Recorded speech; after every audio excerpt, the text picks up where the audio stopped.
Adriano Diogo conhece a matéria também, né, pelas questões de direitos humanos aí, tudo mais. Quer dizer, se tiver brasileiro, dupla cidadania ali, né, participando desse genocídio, aliás, creio eu e torço para que quando se tiver um fim, isso e não está perto esse fim, porque Israel acabou de atacar de novo o maior hospital de Gaza, matando muita gente ali. Muita gente vai ter que ser punida e presa, né, Diogo? Tudo bom, querido? Seja bem-vindo. Bom dia, bom dia, bom dia. Não, o João Amorim está coberto de razão, porque esse programa do governo de Israel, da colonização em massa das terras ocupadas, então como é que funciona esse troço? Israel não tem exércitos, forças armadas regulares. Todos os seus cidadãos cumprem serviço militar e eles podem ser convocados a qualquer momento. Não é como nos outros países. Todos os cidadãos são membros das Forças Armadas. E aqui no Brasil, em toda a América Latina, há um trabalho de recrutamento de jovens que queiram se transformar em proprietários de terra, colonos, fazer a colonização da Palestina. Então, tem desde a colonização de áreas urbanas ou enormes conjuntos habitacionais construídos nos territórios ocupados ou de áreas rurais. Imagine você que eles estão fazendo colonização, assentamentos, em lugares onde tinha oliveiras de mais de 5.000 anos. Bom, pois bem, esses jovens recrutados em vários países do mundo que para lá migram se tornam cidadãos israelenses e eles integram as Forças Armadas. Imediatamente eles entram no serviço militar e geralmente são esses jovens que não conhecem nada da história que são colocados na linha de frente. Portanto, são aqueles mais cruéis, mais sádicos, que aprendem que os palestinos são terroristas e tudo mais. Então, João Amorim está coberto de razão. Existe, sim, esse recrutamento internacional. Em todo mundo, em todo mundo. É como se fosse uma espécie de congregação de mercenários, né? Ali, uma legião estrangeira, como se fosse uma legião. Perfeito. Legião estrangeira, de fato, é um conceito real, né? Legião estrangeira. Real. Ô, Diogo, olha, essa questão de Gaza, cada vez parece que o Hamas ofereceu uma possibilidade de negociação, está oferecendo, Israel não está querendo, o Hamas está querendo negociar a paz com libertação dos reféns e Israel não está aceitando. Quer dizer, está ficando muito, mas muito feio para Israel, para o Netanyahu, né, Diogo? Não, você vê que a que ponto, primeiro vamos fazer o vínculo com o Brasil. Aqui é o país da piada pronta. Agora, o governador do estado de São Paulo, Tarcísio, e o governador de Goiás, que quer ser candidato à presidência da República pelo Centrão em 2026, pediram uma viagem especial para Israel no sábado para se encontrar com Netanyahu no auge da crise mundial para ver se inicia a paz ou não. Então, imagine você, o presidente Biden, analisando a sua situação política, resolveu oferecer um plano de paz. Netanyahu rejeitou o plano de paz, não só das Nações Unidas, como proposto pelos Estados Unidos. A crise em Israel é de tal magnitude, que está pondo em risco a democracia americana e reforçando a candidatura de Trump à presidência da República. Tal foi o fracasso da política de Biden em relação ao Oriente Médio, Israel, Palestina, essa coisa toda.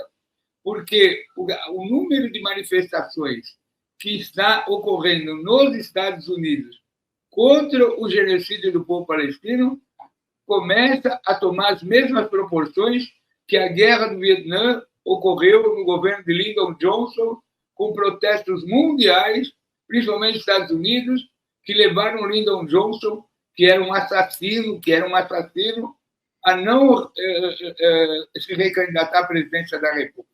Lyndon Johnson, para que as pessoas recordem, foi aquele que o vice-presidente do presidente Kennedy, que foi assassinado no Texas.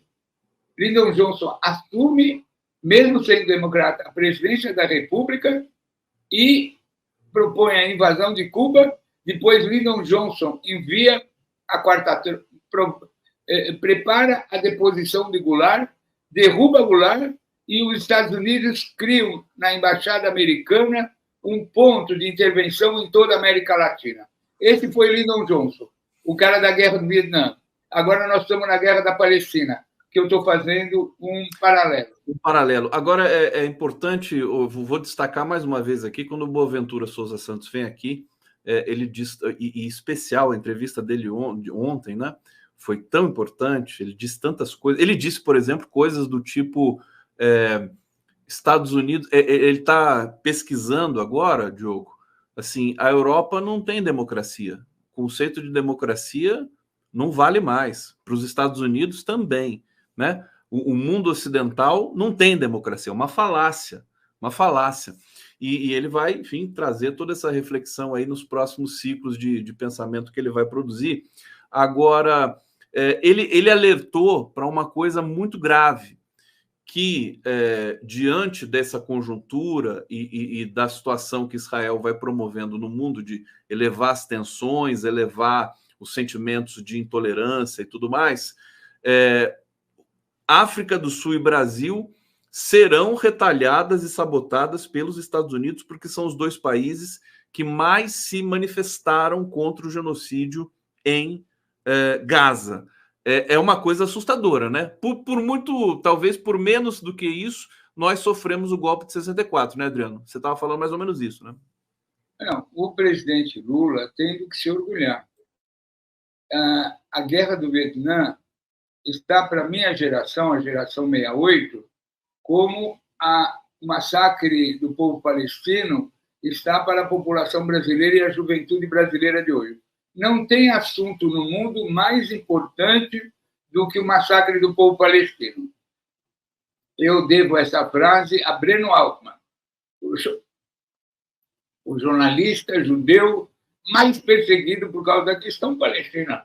Agora, o governador de São Paulo, no auge da matança, no auge da crise, no momento que está tentando se negociar a paz, vai com Caiado como se os dois estivessem disputando a vaga à presidência da República no bolsonarismo, com a foto com Netanyahu, no auge da matança que Tarcísio está promovendo aqui na Baixada Santista contra a população negra, o seu secretário da Segurança Pública. O que é maior escárnio, o que é maior vergonha contra o povo brasileiro, o governador de São Paulo, no auge da crise palestina, no momento mais decisivo para a paz, vai a Netanyahu se solidarizar com ele pelo massacre do povo palestino. Isso não tem, e isso para tentar disputar o espaço eleitoral numa próxima eleição. Né? Deixa eu trazer essa informação aqui para o nosso público. Olha só, gente, o Adriano Diogo está dizendo da viagem do Tarcísio e do Caiado para Israel.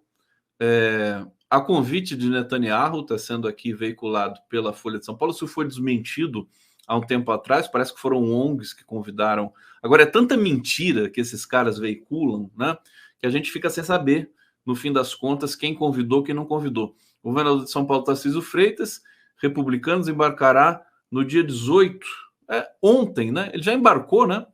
Para Israel, vai viajar ao país a convite do governo de Benjamin Netanyahu. Outros governadores foram convidados para visitar o país na mesma comitiva de Tarcísio, entre eles estão o de Goiás, Ronaldo Caiado, confirmou a viagem do Rio de Janeiro, Cláudio Castro. Romeu Zema foi convidado, mas declinou do convite, e o Bolsonaro espera a autorização do Alexandre de Moraes para ir, que eu acho que não vai sair, evidentemente. Agora, é uma vergonha muito grande.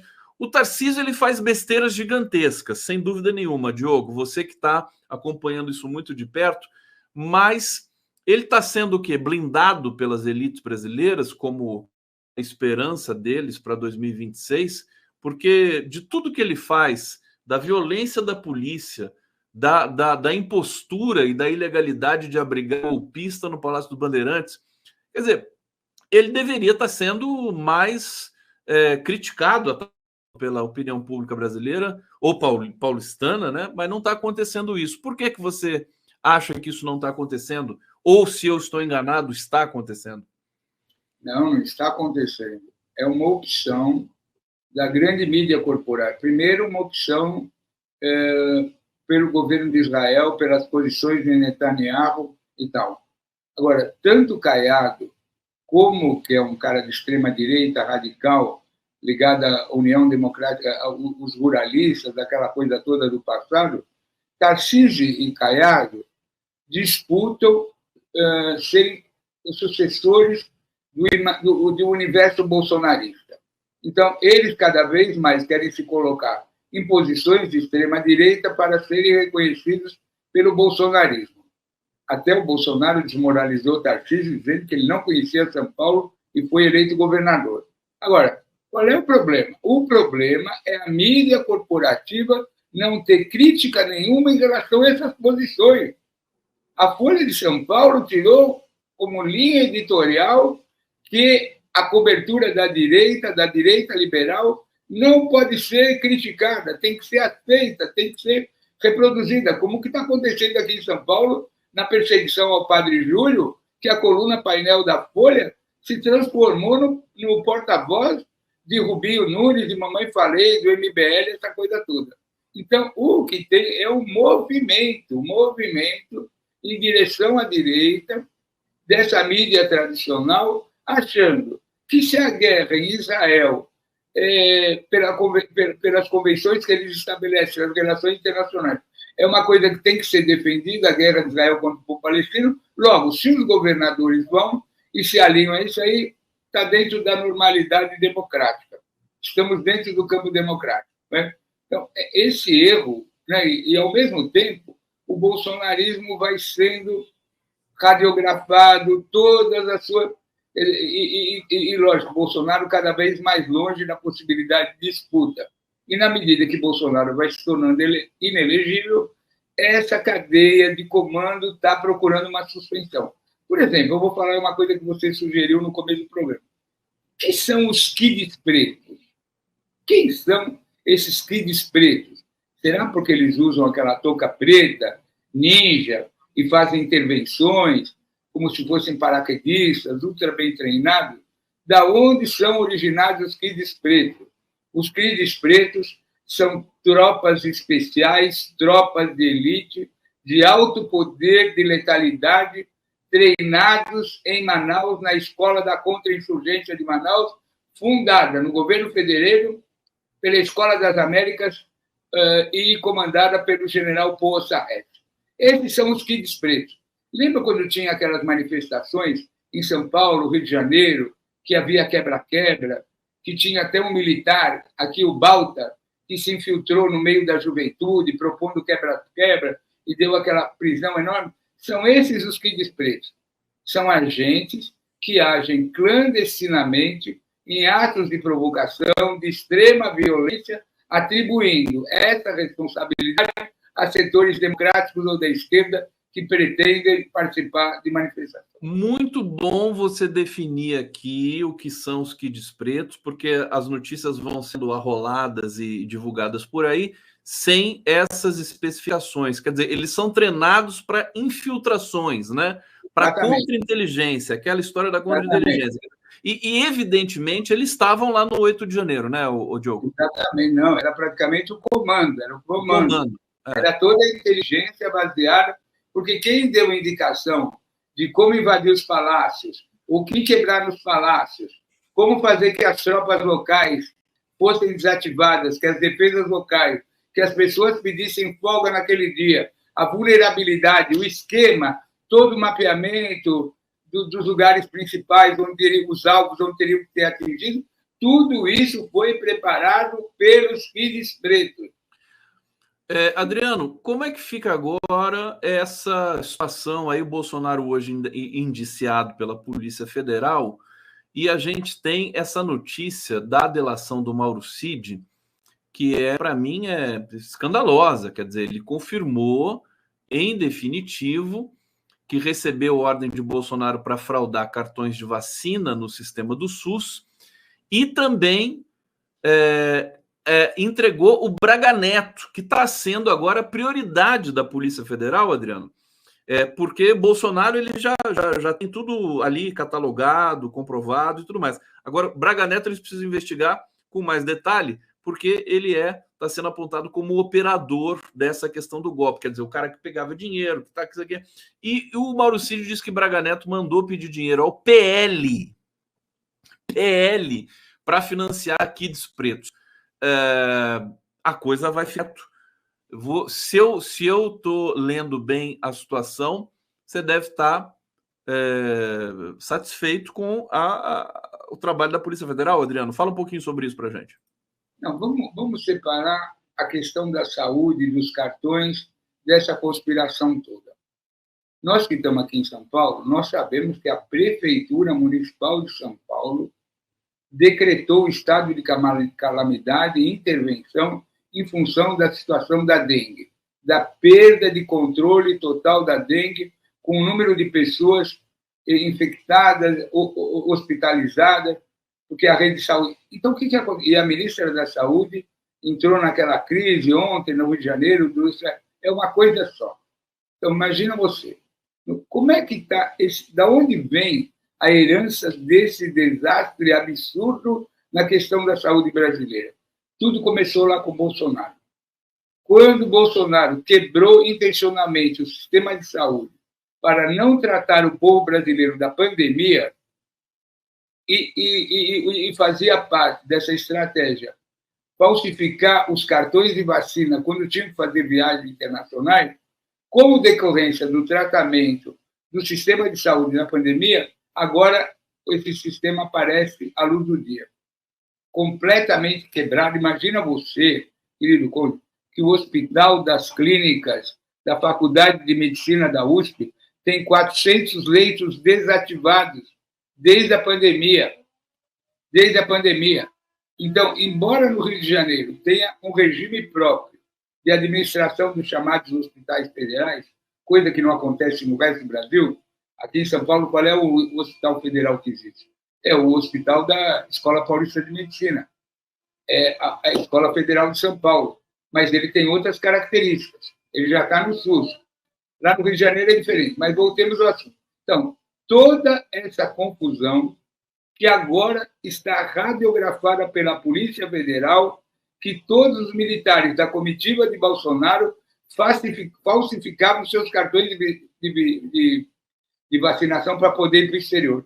Ao mesmo tempo que aqui no país eles diziam que não era necessário se vacinar, não tomar as medidas de controle sanitário, mas quando faziam aquelas viagens, tinham que apresentar para as autoridades, então falsificavam, porque tinham que ter uma versão para dentro, que não havia necessidade de vacina, e para fora eles cumpririam as leis internacionais. Então, tudo isso está amarrado no sistema só. Imagina você não tem ideia. Eu queria até falar uma coisa aqui muito forte do programa. O filho da doutora Eugênia Gonzaga, procuradora da República, está internado por dengue, uma situação gravíssima.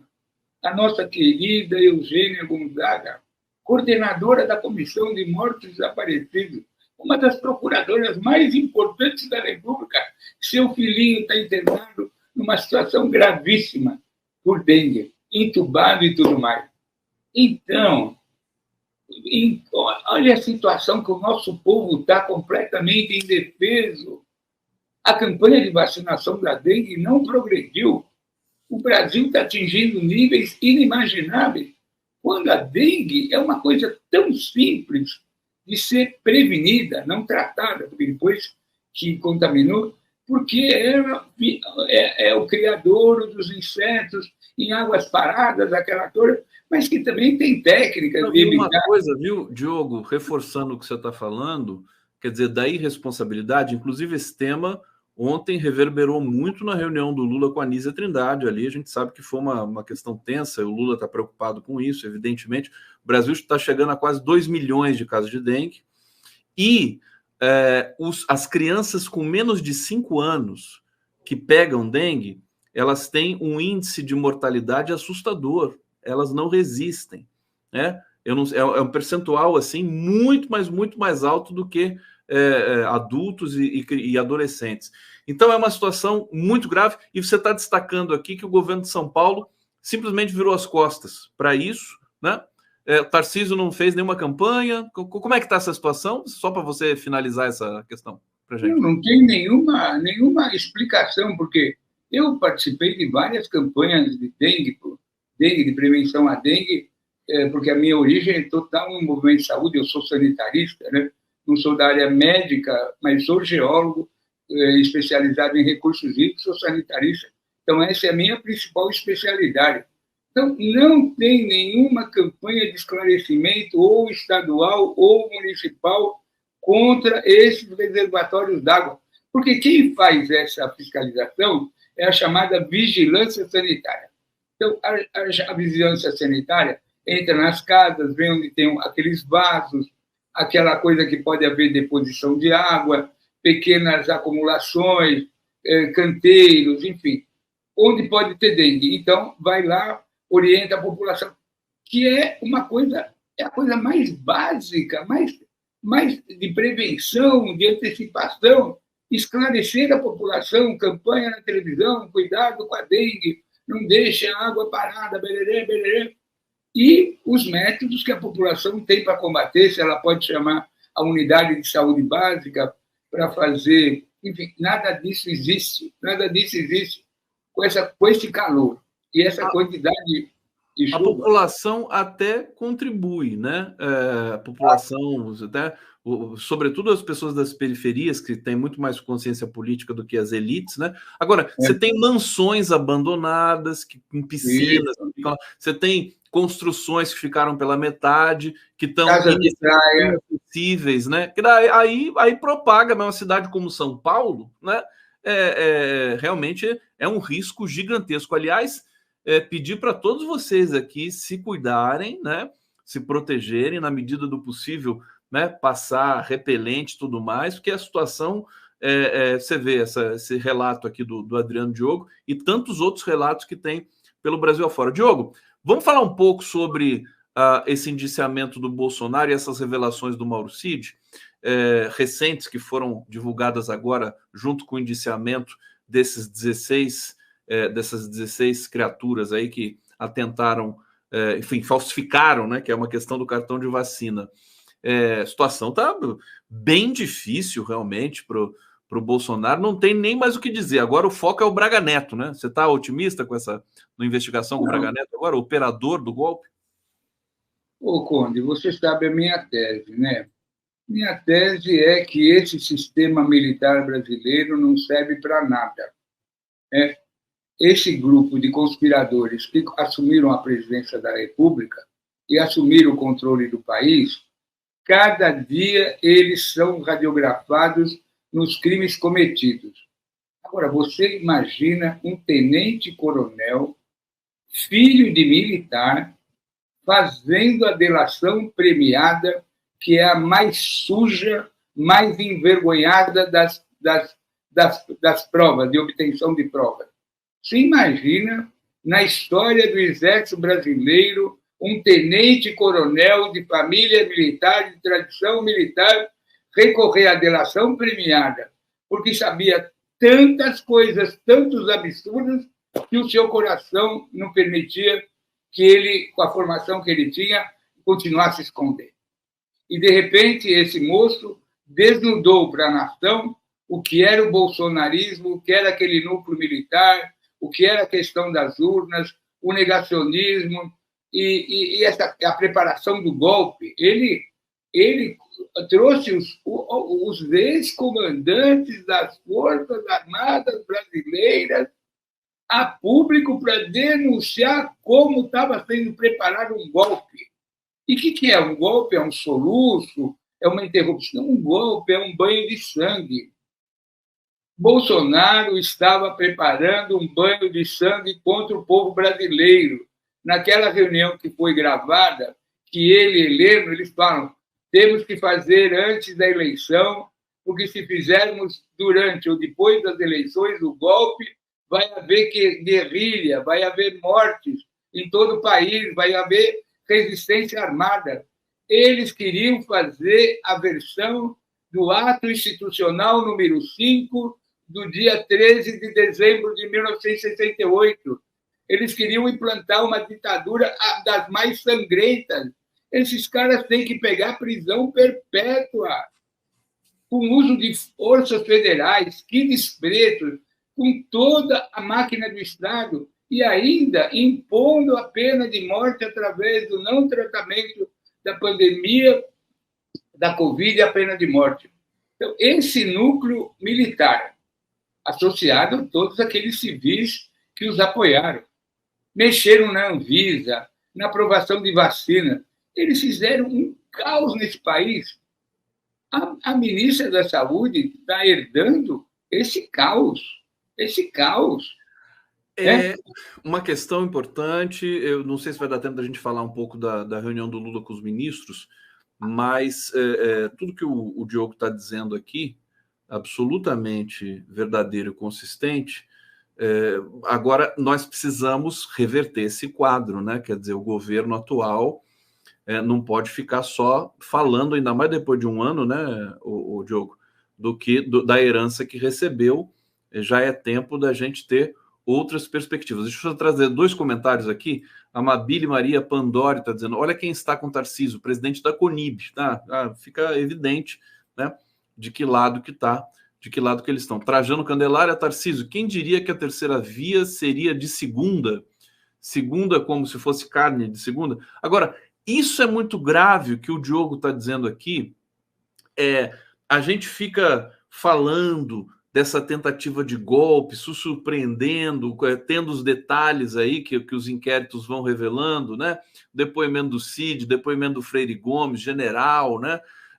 Tem esse clima, parece que tem um clima agora nas Forças Armadas, Adriano, de que o Múcio estava satisfeito ontem na reunião com o presidente Lula, porque caiu aquela pecha de que os militares todos são golpistas, e agora, depois da delação, depois do depoimento do Freire Gomes, eles circunscreveram os militares de fato golpistas. É o que circula, né, ali pelos bastidores desses comentários em Brasília. Agora, você está colocando uma coisa que não tem sido dita, que é o banho de sangue que estava sendo previsto, que estava sendo calculado ali por eles, porque eles não têm o menor pudor. Se tiver que matar, o Bolsonaro já tinha dito, se tiver que matar 30 mil, a gente mata. E o Donald Trump, ele acabou de dizer isso nos Estados Unidos. Falou, se eu perder as eleições, se eu não for eleito, vai ter um banho de sangue aqui nos Estados Unidos. A coisa é muito feia, né? Nós precisamos realmente apurar também essas questões, né? Olha, Conde, primeiro deixo, e até em homenagem à Procuradora da República, Eugênia Gonzaga, eu aproveito essa oportunidade para convocar todas as pessoas, todo o povo brasileiro, para estarem na porta do DOI-CODE, na Vila Mariana, na delegacia, na Casa da Vovó, no Centro Mundial de Tortura, no Centro Brasileiro de Tortura, dia 31 de março, às 16 horas, onde nós vamos fazer a caminhada do silêncio. Quanto a o ministro Jair Múcio estar satisfeito que havia um núcleo de militares golpistas e um núcleo de militares legalistas, e graças a isso que o golpe não prosperou, não é bem a fala do presidente Lula. O presidente Lula diz: o golpe só não prosperou porque Bolsonaro é um covardão. Né? Então, por que esses militares legalistas, que agora estão dando opiniões importantes, que foram contrárias às medidas de Bolsonaro, por que essas histórias não apareceram ontem? Porque só agora, diante da delação de Mauro Cid e diante do trabalho espetacular da Polícia Federal, analisando tudo isso, eles vieram e disseram: nós não temos nada que ver com Bolsonaro. Pessoal, eles eram os comandantes das Forças Armadas no governo Bolsonaro. Os novos comandantes das Forças Armadas se negaram a assumir os seus cargos indicados que foram pelo governo Lula, para não ter que bater continência ao novo presidente da República. Pediram autorização para esse senhor Zé Múcio, uma exceção. Aceitariam cargos nos novos governos, desde que não fossem impostados por Lula. Essa história está mal contada. Ninguém acampou na porta dos quartéis sem a conivência dos comandantes militares daquelas unidades. Aqui em São Paulo, que a ocupação do quartel do 2º Exército era entre a Assembleia Legislativa, havia uma comunicação direta entre os grupos de extrema-direita que estavam na rua com quem estava dentro dos quartéis. Isso é uma coisa que tem que ser dita. Tem que ser dita. E essa outra coisa, o Clube de Engenharia do Rio de Janeiro, o Clube Militar do Rio de Janeiro, está convocando um ato, um almoço de adesão a todos aqueles que apoiaram o movimento 64.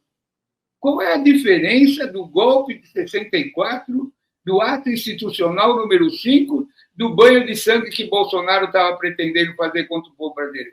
Nenhuma. Não há motivo para ficar em casa. Não há nada a comemorar. Pelo contrário, a única coisa que nós temos que comemorar é que Lula ganhou a eleição à presidência da República e abortou esse golpe. Essa é a única coisa que nós podemos comemorar. Agora, nós temos que deixar esses caras na defensiva. Não é só Bolsonaro, não é toda uma dinastia, é todo um grupo. Todo o alto comando sabia de que Bolsonaro estava planejando. O general Heleno não é um neófito. Ele é o cara mais orgânico. Ele é o cara do sistema de interrogações. Ele é o cara da conta. Ele comandou as tropas brasileiras no Haiti. Ele treinou 33 mil militares para virem para o Brasil e dar o golpe. Esse é o general Heleno. Será que precisa desenhar? O Haiti, você costuma dizer, foi um laboratório para futuras incursões aqui golpistas dos militares. Mas você não acha que parte dessa informação, né, de que eles estão separando o joio do trigo, isso não te satisfaz em nenhuma maneira, vamos dizer assim, para a questão da psicologia dos militares no Brasil nesse momento? É lógico que dá um clima mais respirável, né? De ter gente que dizia, nós somos até... O depoimento, por exemplo, do Freire Gomes foi devastador, né? Quer dizer, ele não poupou nada, e nem o Mauro Cid. Não, é verdade. Mas, Conde, a pergunta que fica assim, mas por que só agora? Por que só agora? Porque ele estava seguindo o ordenamento militar e que não podia falar, e agora que a vaca, desculpa a expressão, a vaca foi para o brejo, eu vou contar tudo o que eu sei, como eu os enfrentei. Quer dizer, vamos lá, vamos voltar. Lula disse que só não saiu golpe, tanto é que Bolsonaro vai para os Estados Unidos, primeiro preparou o golpe, não deu o golpe, preparou o 8 de janeiro, foi para os Estados Unidos e ficou articulando toda a insurreição a partir de lá. Ele era o comandante. Ele, seus filhos, toda aquela trupe.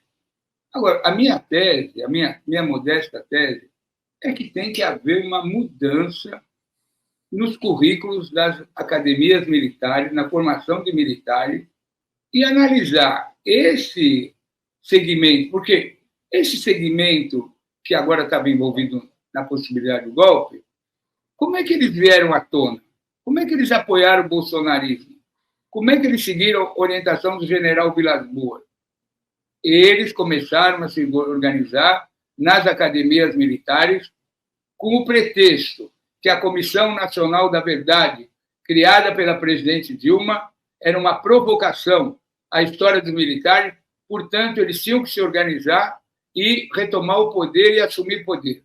Derrubar a presidente Dilma, colocar Michel Temer e assumir, através de um laranja, a presidência da República com Bolsonaro. Um recruta zero, que virou presidente da República. Como ele mesmo disse, eu que era do baixo clero, bereré, bereré, bereré. Então, a ascensão de Bolsonaro não é uma coisa da facada de Juiz de Fora, do projeto do PL, o Steve Bannon com as redes sociais. Carlos Bolsonaro, não.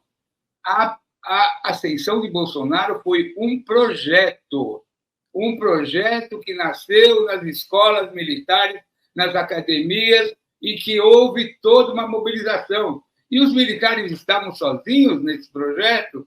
Não. Grandes grupos empresariais ligados ao agronegócio e à mineração financiaram a ascensão de Bolsonaro. É uma enorme... Ele traz novas informações, verdades e leituras e análises que praticamente zerariam o jogo de novo. Agora, para investigar tudo que as forças fizeram, né? Eu diria o seguinte, né?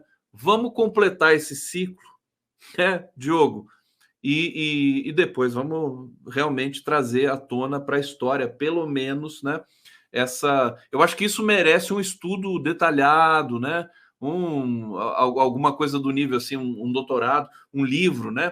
Relatando, Diogo, você podia inclusive também escrever isso aí, relatando como é que as Forças Armadas se prepararam, né? Criaram Bolsonaro, né? Que Bolsonaro não é uma coisa que caiu assim, né?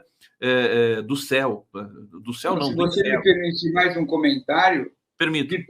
Depois desse pretexto que a Dilma era uma terrorista que chegou à presidência da República e ofendeu a memória dos militares através da Comissão da Verdade, inclusive da Comissão da Verdade que eu presidi aqui em São Paulo, a Rubens Paiva, que foi uma das mais importantes do país, sem nenhum autoelogio, veio a Lava Jato. A Lava Jato é um componente central da estrutura do golpe. Por quê? Por que a Lava Jato foi criada?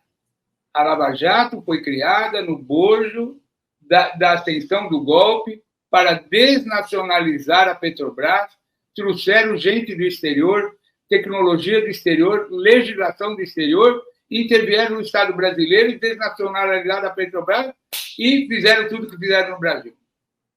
E quebraram as empresas, mataram gente, fizeram o campo a Guantánamo de Curitiba, fizeram tudo aquilo. E agora é que o Brasil está relendo essa história. Esses caras são criminosos. É uma enorme cadeia de comando. Porque agora fico atrás de cara que fazia pizza, esfirra. O financiamento empresarial do golpe e tudo mais envolveu recursos internacionais, legislação internacional, grandes empresas financiaram toda essa máquina. Isso não foi uma coisa pequena. Eles tomaram o poder no país, elegeram governadores, fizeram tudo que tinham direito.